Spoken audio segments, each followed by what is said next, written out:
Sands of Silence by Derek Webster. Chapter 2. Sacrifice. Sing to the Lord, for he has triumphed gloriously. The horse and his rider he has thrown into the sea.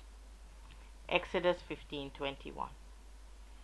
The abbot and John had just finished their intercessions and readings for the late night prayer when they heard a quiet weeping.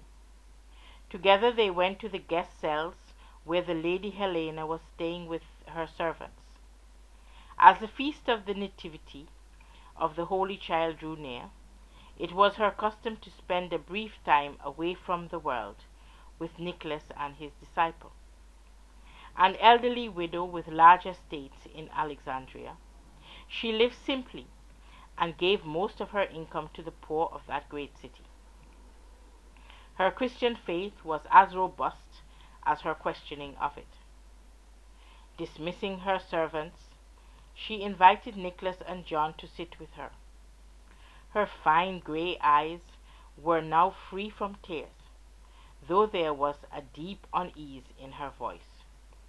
She opened a scroll and said, "I have heard of a baby boy who was born in Gilead.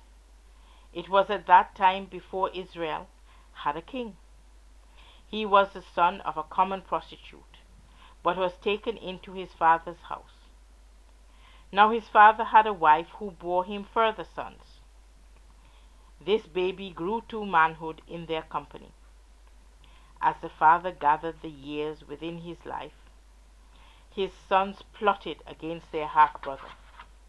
They said amongst themselves, 'Let us seize him and thrust him out of our father's house, lest the inheritance goes to one whose mother was a harlot.' So they abused him until he fled from them and went to live in the border country, which is called the land of Tob. There he became a brigand and gathered to him many other wandering and dissolute men.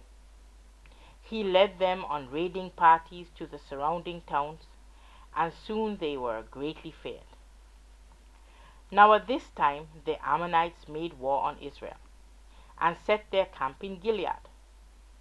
The elders of the tribe of Gilead were without an overlord. So they said, 'Let us send to the land of Tob, that the son of the harlot may lead us into battle.' When they had spoken to him, he derided them for their fickleness. Then he bargained with them, saying, 'If I lead you to victory over the Ammonites, you must promise to make me your overlord in Gilead.' Such was their plight that they agreed to this. First the son of the harlot tried to negotiate with the king of the Ammonites. When this failed, he made preparation for battle.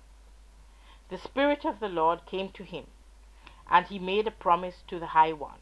He said, 'If the Lord will give victory this day, whatsoever comes from my house to greet me when I return shall be given to the Lord. It shall be sacrificed as a burnt offering.' In the battles that followed, there was a great slaughter, and 20 cities of the Ammonites were subdued. The Lord had given the enemies of Israel to the son of the harlot. After this he came towards his home at Mizpah. His daughter, a young maiden of dark eyes and clear skin, who loved her father dearly, was watching for his return. She was his only child and inhabited his heart. When she saw him at a distance, she decked herself in bright ribbons, and taking timbrels, joyously danced towards him with songs and laughter. As he raised his eyes in his dwelling place, he saw only the one who lent delight to his life. She lent real delight to his life. In horror and anguish, he interpreted her music and tore his clothing. Then he embraced her and declared to her his oath to the Lord. She lowered her look to the dust of the ground and said, "Do to me what you have vowed to the Lord God of Israel. But first permit me 2 months in which to wander the barren hills, that I may lament my virginity with my companions." He granted this, and let her go for such a time. At its end she returned to him, and he did with her according to his vow which he had made. Judges 11:39. So it was that a tradition was established that the young women of Israel mourned for the daughter of Jethro, the Gileadite, son of a harlot, for 4 days in each year. Then the lady Helena called the scroll down and closed it, saying, "So it is that tonight my sorrow is for a maiden, who was the granddaughter of a concubine.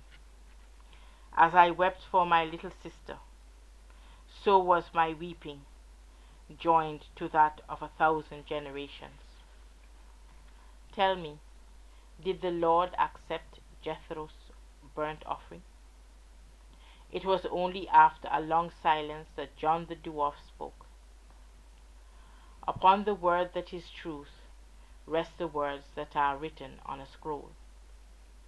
Catch beneath these words the whisper of the Spirit who is Lord and love. Does he say, when Pharaoh's army was spent to destruction in the surging deep, and Israel rejoiced, the Holy One wept at the drowning of his sons, the Egyptians. When Samson pushed apart the pillars on which the temple of Dagon rested, and Israel exalted, the Lord God mourned the destruction of his children, the Philistines. When Jethro put forth his hand and took the spike, the Mighty One grieved at the violence done to a spotless virgin, victim of a father's faithless vow. Nicholas nodded and then said, "What do we see?" "A cord which binds the maiden to the altar stone. Look again. That cord is love. A fire of myrtle and of lime, which burns her breath away. Look again. That fire is grace. A life which, like water spilled upon the sands, may never be caught a second time. Look again. She dances among green herbs in a paradise of delight. She asked of him life. This he gave, everlasting. Then Abraham took the knife to slay his son. But the Lord called to him from heaven, "Do not lay your hand on the lad." Genesis 22:11 and 12. Well, thanks for listening. See you tomorrow.